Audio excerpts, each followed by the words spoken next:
Welcome to the ANEW Insight Podcast, empowering and inspiring your journey to optimal health. Hosted by Dr. Supatra Tovar, clinical psychologist, registered dietitian, fitness expert, and author of Deprogram Diet Culture. Rethink your relationship with food, heal your mind, and live a diet-free life.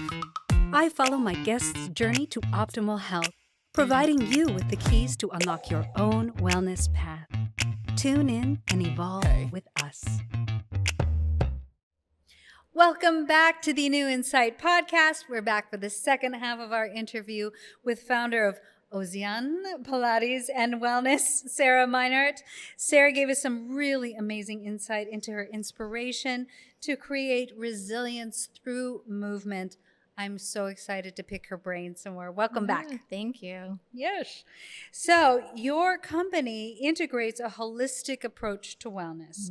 So how do you incorporate something like mindfulness or other mental health practices into your Pilates sessions? I incorporate mindfulness into my sessions with my clients by asking questions to keep them active and engaged in the session. And those questions are like in regards to the movement, right? So even if we're going through like a chest lift, it's like, okay, so what do you feel during this exercise? You know, are you feeling your abs? What muscle groups do you think are helping you do this exercise? And some of them, will say the right muscle groups and some might not, or it's even like footwork, just standard footwork. And it's like, okay, so as you're going through this, what do you feel? And oh, my quads. And it's like, really? You feel your quads? Do you feel like your hamstrings or your glutes? No. Oh, well, let's adjust the weight. Let's adjust your pelvis. Are you thinking, I don't want you to feel your quads, So just giving them questions to kind of concentrate and kind of do a little scan of their body to see what's kind of activated. I think keeps them present without worrying about what's going on maybe in the outside world. And they can focus on those things because I feel when you think of those things, then that's when your body starts to transform itself mentally and physically, right? So then we can see, oh yeah, I am getting more definition in my arms, right? Because I'm thinking, oh, biceps, I'm not thinking, oh, I'm moving with my pec muscle, so then you begin to see that transformation, and then they become aware and they're like, oh yeah, like I do feel my hamstrings, when I'm pushing out. Oh, I do feel my glutes, when I'm doing this. It's like, okay, good. So we've learned. I always like to say like you're repatterning the body, right, to work more efficiently and effectively. Why do you think so many people, and I really do think that most people who are not engaging in regular exercise, maybe coming into Pilates or any other exercise form, are kind of fundamentally disconnected from their bodies. They're not aware of their body in space. Yes. And this is maybe more of a philosophical question or a cultural question. But why do you think that is? I think people take for granted what their bodies just do. You get up and you walk and, and you're just like, oh, that's what my body does. And it's like, well, what muscles are really helping you do that? And it's just like, when someone pulls their back or their low back goes out and it gets hurt and they're like, I don't know how that happened. Just all of a sudden I was just picking up a bag of groceries and my back went out. And it's like, well, obviously there was something going on beforehand. Obviously you weren't doing something correct. You were obviously maybe lifting with your back and not your glutes. Maybe you're just hunching over. You weren't bending properly. And it's like, I don't know if it's even just in school, right? During, like health classes or whatever, PE, they don't teach us like these things. So there could be just that lack of knowledge and awareness. And then, people always say too, it's like, oh, I didn't know I had those muscles. And it's like, well, you have them. You just haven't used them properly. And Pilates will make you find those muscles. I also think that we grow up in a culture of shame around bodies. Hiding, like if you look at our, America in particular, it's founded, from more of a religious stance, and that the body was something bad, not to be talked about, taboo, terrible. Yeah. And then you have all of the other influences on top of that. Not only is the body bad, but you need it to look perfect. Yes. Right? You have so much pressure to make it look perfect. Right. And if it's not perfect, it's not good enough. Mm-hmm. And so I think a lot of people, when they think about their bodies, especially if they don't feel like they're measuring up Right. To like to the society's. standards of today, they close off, Mm-hmm. disconnect, just, Mm-hmm. are not in their bodies. They're dissociated from their bodies. Mm-hmm. Would you say that that's in general what you see with women? Do you also see that with men?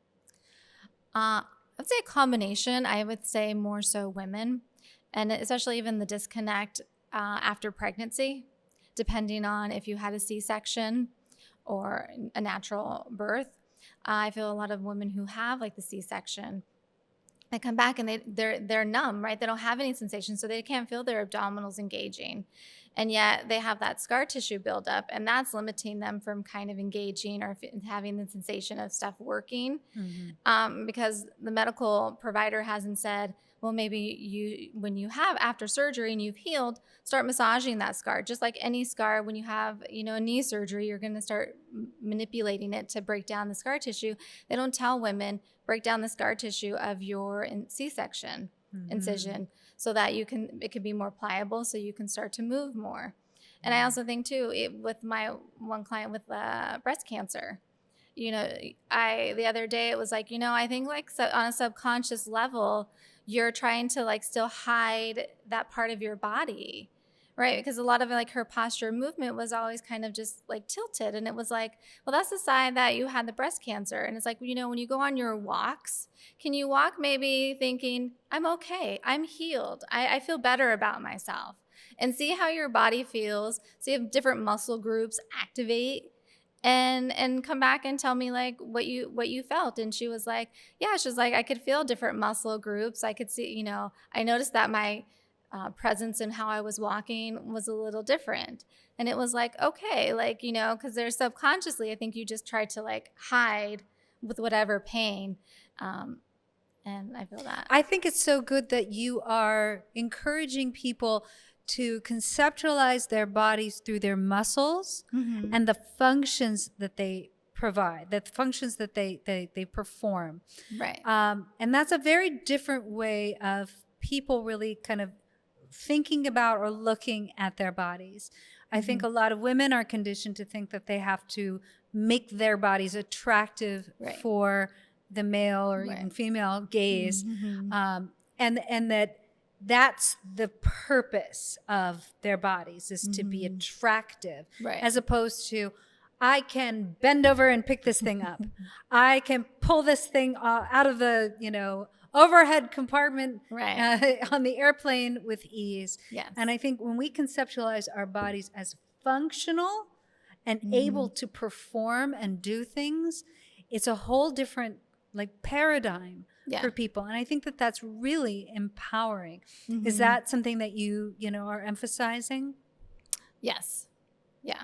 I want clients to feel that through these movements that they do in Pilates, that you can take them and use them functionally, right? You're wanting your daily activities and your daily function of life to be easy, right? You don't want to struggle to walk or to, get cereal out of the cabinet, right? You want it to be an ease. And I think when you do Pilates, it's giving you that foundation, and it might not seem like, oh, this is exercise for grabbing something, but at the end of the day, it will help you.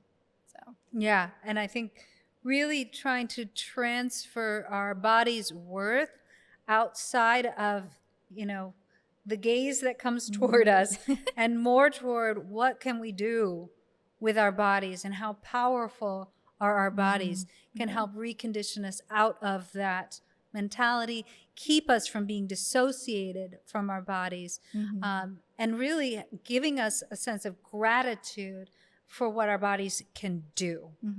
And that's what I'm really hoping, through this podcast and, connections with people like Sarah, that, we can really help to transform how people think about their bodies and their body's worth. So what advice do you have for somebody who's hesitant to start a fitness routine, especially if they're struggling with their mental health? Suggestion that I would give to someone who maybe is struggling with mental health or not, or just wanting to find something new, I would ask like your inner circle of family and friends. See if any of them have any fitness routine that they do, and say like, okay, like, can I join you? I'm kind of figuring out what I want to do. Can I try that class with you?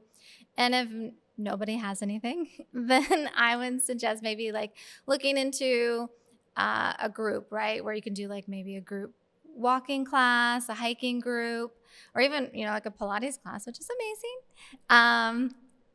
So that you have something that is structured, right? The same time, same day. There are also other people there. So then you can be social. And then you have that accountability that is there. And so it's just that one step. Okay, I did the one class, I go this, I do this. And then eventually you can build and add more and explore things that you like. So starting small, I really encourage people to not just, go New Year's resolution on themselves. Like, even if you can't make it to a group class or a hiking group or things like that, YouTube is amazing because there's so many like shorter forms of exercises. Plenty of people doing Pilates on YouTube or Pilates Anytime. There's all sorts of different apps as well. So you can start small, do whatever is like the tiniest amount that you know you can do regularly, and attach it to a behavior that you're already doing. So that becomes your, attached habit to that. And that's how you can start something slow. And especially if you are struggling with your mental health, you may not have a lot of bandwidth. Right. You may not have a lot of time. You may not have a lot of energy. Even 10 minutes, just doing little exercise snacks throughout the day can also be really, really helpful for, when you're really kind of struggling and you don't have a lot of energy. So wellness community, it's huge. There's so much noise. We've seen such a rise in different types of fitness trends. Yes. How do you see Pilates standing out as a core element of a balanced wellness routine? I see Pilates standing out and with the balance wellness routine due to, I feel, the classic repertoire that is there. Because we have that foundation that we can pull from. And from those exercises of like over 600 exercises that Joseph created, contemporary, we have done so many variations on that. And so because of you have those two then bags that you can pull from, and then using those exercises to adapt to individuals' needs, I feel is what keeps Pilates so consistent and relevant in a wellness routine. Plus, it benefits everything. It helps all other activities you do, enhances them even more. So absolutely. And I think, Pilates is seeing a boom right now. It's really become, just this wildly popular thing, but it's been around for a really long time. And I don't think a lot of people know that. And it had its own little mini boom, I think, in the early 2000s. Yeah, I was going to say like the late 90s, early 2000s. It was like very popular. And then all of a sudden it like went down for some reason. I don't know. I have no idea why. Other trends came in. Yeah. But I don't know if it's just like the rise of like the reformer classes. Different like takes on it. Yeah. Tracy Mallett, who was on our podcast, the first guest on our podcast, will say, there's so much Pilates that it's not Pilates out there. That is very true. And it's true. I think it's really important to do your homework and find out if it's actual true Pilates or if it's an offshoot. There's plenty of different offshoots. And that's not to say that they were bad. Correct. They're just not necessarily Pilates. But Pilates has been around a long time, and I think it'll be here forever because it's incredible. So for you, yourself, how do you maintain a sustainable approach to wellness, both personally and for your clients, in a society that really focuses on quick fixes or extreme methods? For myself, I do a lot of research. I am always researching trends or different modalities that can help in your daily life. And so I feel, then I make my little list and I see what's, happening so that when clients come to me or ask me questions, it's like I have done my homework and I can say, well, like this is okay, this is kind of what it's for, but, like you can try it. I never discourage anyone from trying something if they want to try it. It's their own choice. But I think that's what I do. And I weigh the cost and say like, okay, well, is it really something that will benefit me? What is this similar to? And then just take it from there. Yes.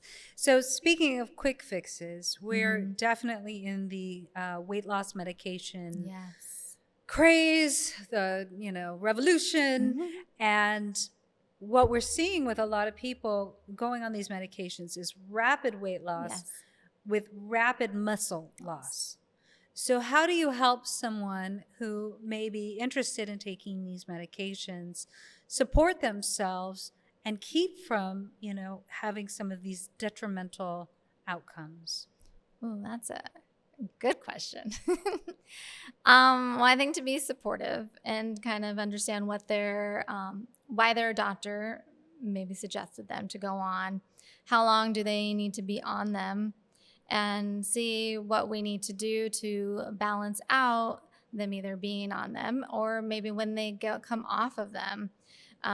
Because sometimes a lot of these people are not going to be on them forever, and then they're going to gain all this weight back, and then, they're not going to have, a lot of them are losing the weight, but they're not replacing it, like you said, with muscle. So it's kind of like, okay, what is your diet composed of? Do we need to make sure we have the right amount of protein? Do we need to make sure we're, doing the amount of resistance training that is needed for you to maintain that muscle mass? So when you come off of it, you're not just going back and putting on fat, but you are coming back to a sustainable weight that you can handle. I think it's really, really difficult because, most doctors say that this is something that you're going to have to be on for life. Yeah. And most people do not stay on these medications. Yeah. Even most people will go off of them before their recommended dose, whether that's because of side effects, because of affordability. And so I think it's so important that anyone who's considering that, especially more on the weight loss side as opposed to what it was originally designed for, was to help with people with diabetes, that you consider having kind of a multi-team approach to taking those. Because it's one thing to just get it from your doctor or get it from, someplace online and have zero help in terms of, how to try to stay on the medication, how to handle the side effects, how to keep muscle mass from, being depleted, all of these things. So a dietitian is helpful, someone who's helping you with your physical fitness, and your doctor. And if you need to also, because there's a lot of mental health effects, getting some support in that area too. So it's kind of like this whole village that can help make that successful for you. Right. But I also think, and I've been doing a lot of just short form videos about how we make GLP-1 ourselves naturally in our bodies. And movement in particular, especially strength training, helps you actually produce your own GLP-1. So I think finding out, if you're not going to be on that medication for life, how can you increase your own production of GLP-1 so you don't need to be on medication for life. So I love that you are, really incorporating, you might not have worked with people on those medications yet, but that muscle loss is the biggest problem with that. And Pilates is amazing for the rebuilding of that muscle or maintaining your muscle. So when you look ahead, what are your goals for the future of Ozean Pilates and Wellness? And how do you see the wellness industry itself evolving? I see the wellness industry evolving, I think, with more technology being utilized to help individuals. Like you were saying, with like the medications and stuff, I feel that testing needs to be more sophisticated and better to help individuals and stuff, so we can look and have a better baseline, just instead of having the cholesterol panel and you're like, oh, well, your cholesterol is high, and it's like, okay, what am I supposed to do with that? But getting a real more detailed blood work and scans and stuff to help kind of the individual understand what's going on and what kind of things they can do to help more preventative health-wise, because I think that's what really lacks, especially in the U.S., is preventative health measures, especially with physical fitness. So if you have like more of a baseline, or like, hey, you need to really work on that bone density because of XYZ, they have these things and these tools that they can then pull from and understand. So I feel in that aspect, evolving in the wellness with technology, and hopefully then also even in the medical profession, there can be more knowledge or back and forth with the fitness industry and the medical providers with doctors, as I think a lot of times doctors are reluctant to say like, yeah, go do Pilates. It's great. They're like, well, you hurt your knee, don't do it, And Which so I is think ridiculous. so I think there needs to be a shift in knowledge change, or a change in exchange in knowledge of like, okay, well, just because they can't do one thing doesn't mean you should tell them no, because a lot of people listen more so to your medical doctor versus listening to your instructor. So that is how I feel the wellness is evolving. In the sense for what Ozean has in its goals, I would love to do retreats. Yes. And maybe in another country. Yes. And collaborate more with people in the fitness industry and maybe even outside the industry, because I feel having that cross knowledge is great, because everyone needs fitness in their life. And just, I think my own self, just getting more knowledge and what I can do to expand in the wellness services that I offer with like the skin and gut health and stuff. I feel those things are important. Yes. Oh my gosh. If you do a retreat, you'll have to let me know, Yes. especially if it's out of the country, because that would be amazing. Amazing. And I do think like we can integrate Pilates more into the corporate world as Yes. well. And really kind of get education out there for people. Yeah. I don't know if there needs just to be more research in Pilates, like there has been done like in yoga and strength training. When you research, there's so much. And then with Pilates, it's very limited. It's like, oh yeah, Pilates is great. It's getting better, but it's like there's like three websites you could go on when like strength training's like hundreds. It says it's so amazing, and you're like, well, what about Pilates? Like, I know, and we need more research in general. Yes. And I really hope that scientific research doesn't go the way of the dinosaur, please, because we really need it, especially when it comes to women's health. Totally. We really want to keep that up, and if we can get more researchers out there to explore the actual physical benefits and mental health benefits of Pilates, then it just, justifies us even more. We already know it, but science just needs to catch up with that. Okay, you guys. So, Sarah, how do people contact you and work with you? What are your handles? What's your website? Lay it on everybody. You can reach me on my website, which is ozeanpilateswellness.com. And you can reach me on Instagram, Facebook, YouTube, LinkedIn, all those lovely platforms. The handle is Ozean Pilates Wellness. So yes, that'll be in the show notes. You can click on that. If you are in the Los Angeles area and you want to work with Sarah, I highly recommend it. I do also online, so you don't have to be just in LA. Yes. I have clients all over. I love it. Thank you so much for joining us, Sarah. You're amazing, a wealth of information. And we really just want to spread the message of Pilates for everyone. It is not an elitist sport. It is for anyone, who can be on the equipment or be on the mat. And there are so many incredible health benefits. And we just encourage you to try it out. Thank you so much, everyone, for joining the ANEW Insight Podcast. We're looking forward to our next exciting interview and hope you join us next time. Thanks for tuning into the ANEW Insight Podcast. Please remember, the contents shared on this podcast is for entertainment purposes only and does not constitute medical advice. You can find us anywhere podcasts are streaming, on YouTube at my.anew.insight and at anew-insight.com under the ANEW Insight Podcast tab. And follow us on our socials at my.anew.insight on Facebook, Instagram, TikTok, and Threads for more updates. Tune in next time and evolve with us.